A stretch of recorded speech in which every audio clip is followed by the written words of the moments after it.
తిరుపతి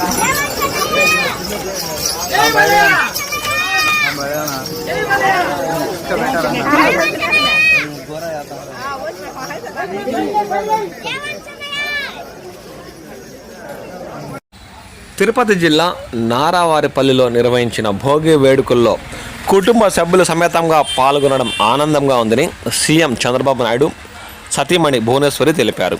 పల్లె వాతావరణంలో కల్మిషం లేని మనుషుల మధ్య భోగి మంటలు మరింత కాంతిని పంచిపెట్టాయని ఆయన అన్నారు. హరిదాసుల సంకీర్తనలు, గంగిరెద్దుల ప్రదర్శనలు భోగి పండుగ వేడుకలకు మరింత శోభనిచ్చాయని వారు పేర్కొన్నారు. ఈ కార్యక్రమంలో నారా చంద్రబాబు నాయుడు కుటుంబ సభ్యులు ఆనందంగా పాల్గొన్నారు.